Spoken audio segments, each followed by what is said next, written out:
So in this problem, we're given a triangle with integer side lengths. The second side is 4 times as long as the first, and the third side has a length of 17. So we want to determine the greatest possible perimeter for this triangle.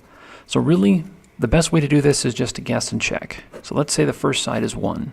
That means the second side is 4, and that means that this side is 7. The third side is 17. That's not going to change. Now, is this a valid triangle? No, because the two sides, any two sides have to be longer than the third. So that doesn't work. Okay, so let's try 2. If this is 2, then the next side is 8, and we get 17. Does this work? 2 plus 8? Nope, not bigger than 17. Keep going. 3 times 4 is 12, and then 17. So is this big enough? No, so that is not a valid triangle. So the next one, 4, 16, 17. Is this valid? Yes. 4 plus 16 is bigger than 17. Keep going. 5 times 4 is 20.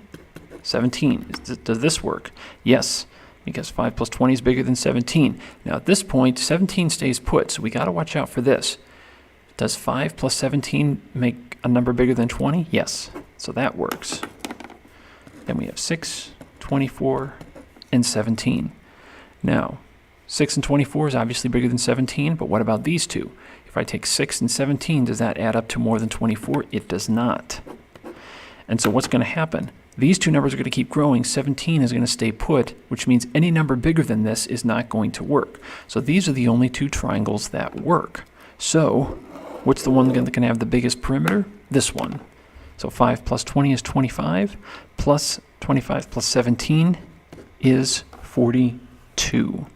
And so there is the largest perimeter. And we're done.